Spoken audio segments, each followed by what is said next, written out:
Hello students, এই চ্যানেলে class 5 থেকে ক্লাস 10 পর্যন্ত সমস্ত সাবজেক্টের ইম্পর্টেন্ট কোশ্চেন অ্যান্সার সব দেওয়া হবে। তো এই ভিডিওতে আমরা দেখব নবম শ্রেণীর ফার্স্ট ইউনিট টেস্ট পরীক্ষার জন্য গুরুত্বপূর্ণ প্রশ্ন উত্তর ভৌত বিজ্ঞান থেকে। দেখো, তো এইরকমই কোশ্চেন তোমরা পরীক্ষার হলে পাবে। তো ভিডিওটা প্রথম থেকে শেষ পর্যন্ত দেখবে, তোমাদের অনেকটা এখানে হেল্প হবে। তো 1 নম্বর কোশ্চেন কি আছে দেখো। 1 নম্বর কোশ্চেন বলা হচ্ছে যে প্রদত্ত কোনটি রাশি নয়? একটি বুলেটের ভরবেগ, বুলেটের ওজন না কোনোটিই নয়। একটা বুলেট কিন্তু একটা বস্তু, এটা কোনো রাশি নয়। ঠিক আছে, তুমি সুতোয় বেঁধে একটি ঢিলকে ঘোরাচ্ছ, ঢিলটির গতি কী প্রকার? দেখো, ঢিলটা তো বৃত্তীয় পথে ঘুরছে, তাহলে এটা বৃত্তীয় গতি হবে। সোজা যদি যেত তাহলে চলন। আর যদি বলে যে সাইকেলের চাকার গতি কেমন গতি, তো সেইটা হবে মিশ্র গতি। এটাও জেনে রাখবে। রাইডারযুক্ত যন্ত্র কি? সাধারণ তুলা যন্ত্রে রাইডার ব্যবহার করা হয় সূক্ষ্ম পরিমাপের ক্ষেত্রে। ওকে, এ বস্তু দ্বারা বি এর ওপর ক্রিয়াশীল বল এফ এ বি, এটা এরকম করে লেখা আছে, ঠিক আছে, হলে প্রতিক্রিয়া বল কি হবে? মনে রাখবে, যদি এফ এ বি ক্রিয়া হয় তাহলে প্রতিক্রিয়া তো এইটা হবেই মাইনাস এফ এ বি, বা তুমি বলতে পারো এফ বি এ, এটাও হবে আবার এটাও হবে। এইটা যদি ক্রিয়া হয় তাহলে এইটা প্রতিক্রিয়া হবে, আবার এইটাও প্রতিক্রিয়া হবে, মাইনাস এফ এ বি আবার শুধুমাত্র এফ বি এ।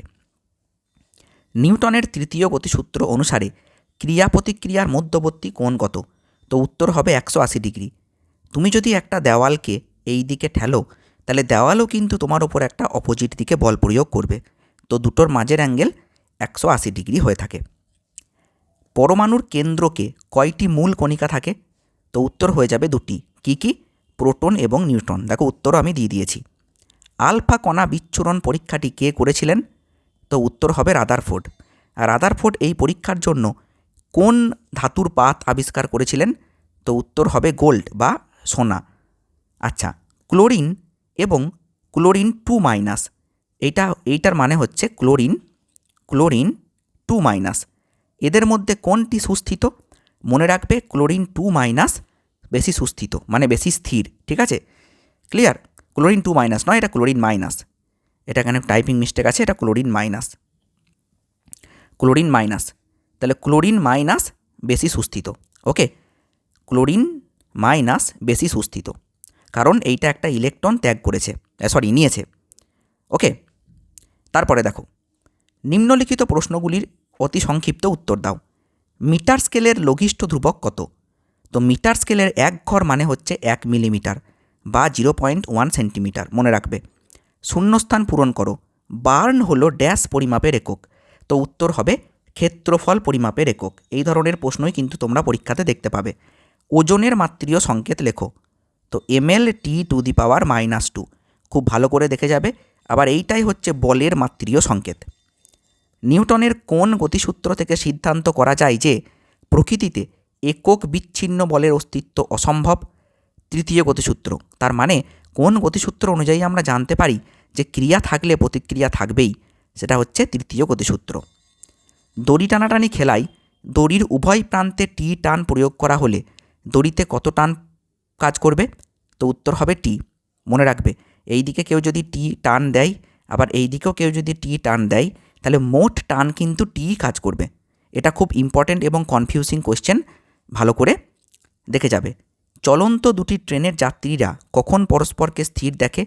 যখন ট্রেন দুটি একই অভিমুখে সমান বেগে চলে। মনে রাখবে, 1 ডাইন সমান কত নিউটন? আমি ভালো করে লিখে দিচ্ছি এখানে। 1 নিউটন সমান হচ্ছে 10⁵ ডাইন, আর 1 ডাইন মানে হচ্ছে 10⁻⁻5 নিউটন। দুটোই মনে রাখবে। থমসনের পরমাণু মডেলকে কি বলে? প্লাম পুডিং মডেল বা ওয়াটারমেলন মডেল বা তরমুজ মডেল। ঠিক আছে, এটাকে ওয়াটারমেলন মডেল লিখবে বা প্লাম পুডিং মডেল লিখবে। পরমাণুর মধ্যে সবথেকে ভারী কণা কি? তো উত্তর কিন্তু হয়ে যাবে নিউট্রন সবথেকে ভারী। নিউট্রনবিহীন একটি মৌলের নাম কি? উত্তর হবে সাধারণ হাইড্রোজেন বা প্রোটিয়াম। ঠিক আছে, তো প্রোটিয়াম কিভাবে লিখতে হয় আমি বলে দিচ্ছি, 1H1, এইভাবে প্রোটিয়ামকে লিখতে হয়। ঠিক আছে, নিম্নলিখিত প্রশ্নগুলির সংক্ষিপ্ত উত্তর দাও। মিলিলিটার কিসের একক? মিলিলিটার কিন্তু আয়তনের একক। সেকেন্ডের আধুনিক সংজ্ঞা দাও। একটি সিজিয়াম 133 পরমাণু তার ভূমিস্তরের দুটি অতি সূক্ষ্ম স্তরের মধ্যে সংক্রমণের ফলে উৎপন্ন বিকিরণের এই এতটি পূর্ণ কম্পনের জন্য প্রয়োজনীয় সময়কে 1 সেকেন্ড বলে। ঠিক আছে, এটা একবার দেখে যাবে। মাত্রা কাকে বলে? কোনো ভৌত রাশির এককে উপস্থিত মূল এককগুলির ঘাতকে ওই রাশির মাত্রা বলে। ঠিক আছে, একটি ড্রপারের সাহায্যে 1 ফোঁটা জলের আয়তন কিভাবে নির্ণয় করবে? প্রথমে একটা আয়তন মাপার চোঙ নেব, সেই চোঙে ড্রপার দিয়ে গুনে গুনে নির্দিষ্ট সংখ্যক জলের ফোঁটা নেব।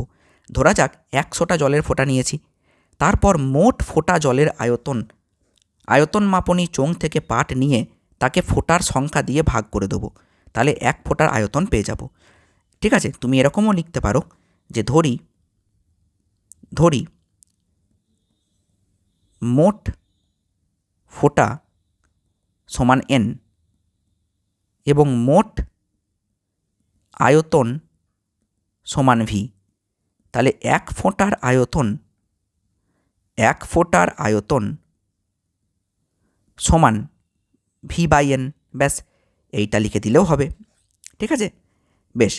বলের সংযোজনের সামান্তরিক সূত্রটি লেখো। কোনো বিন্দুতে একই সময়ে ক্রিয়াশীল দুটি বলকে যদি একটি সামান্তরিকের দুটি সন্নিহিত বাহু দ্বারা মান ও অভিমুখে সূচিত করা হয়, তবে ওই বিন্দু থেকে অঙ্কিত সামান্তরিকের কর্ণটি লব্ধির মান এবং অভিমুখকে নির্দেশ করবে। এইটা খুব ইম্পর্টেন্ট, খুব ভালো করে এটা তৈরি করে যাবে। কেমন? বেশ। আচ্ছা, একটা কথা বলি, এই যে কোশ্চেনটা, এটা লেখার পরে, উত্তর লেখার পরে তোমরা একটা ছবি দিয়ে দেবে। আমি ছবিটা তোমাদেরকে দেখিয়ে দিচ্ছি। দেখো, তোমরা একটা সামান্তরিক আঁকবে প্রথমে।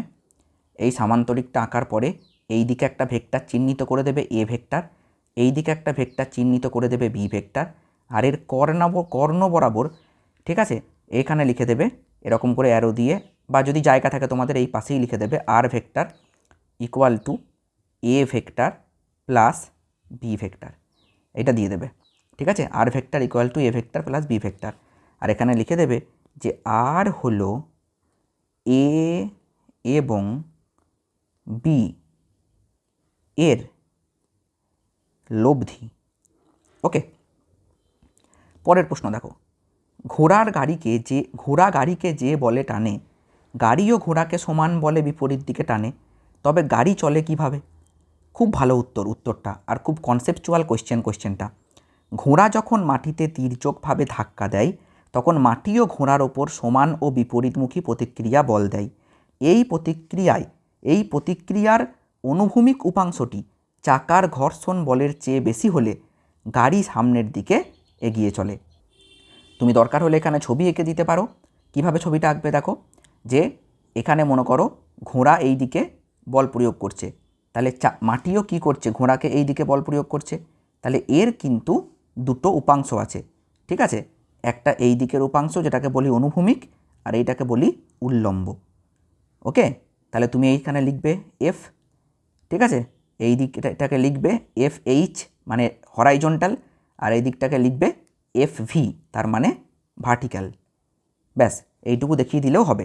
এটা লেখার পরে যদি তুমি ছবিটা দিয়ে দাও, তাহলে একদম তুমি পুরো নাম্বার পাবে। নিউটনের দ্বিতীয় গতিসূত্র থেকে কিভাবে প্রথম গতিসূত্র পাওয়া যায়? খুব ভালো করে প্রশ্নটা রেডি করে যাবে। দ্বিতীয় সূত্র অনুযায়ী আমরা জানি এফ সমান এম এ। যদি কোনো বাহ্যিক বল প্রয়োগ করা না হয়, তাহলে এফ সমান 0 হবে, তার মানে এম এ সমানও 0 হবে। এফ 0 হলে এম এও 0 হবে। অর্থাৎ এ 0 হবে। এ 0 হওয়া মানে কি? ত্বরণ শূন্য হওয়ার অর্থ হলো স্থির বস্তু চিরকাল স্থির থাকবে এবং গতিশীল বস্তু সমবেগে সরলরেখায় চলতে থাকবে। এটিই নিউটনের প্রথম গতিসূত্র। তাহলে প্রমাণ হয়ে গেল। কতবার প্রশ্ন দেখো, কোনো কণার ত্বরণ আছে কিন্তু বেগ শূন্য, এটাকে সম্ভব?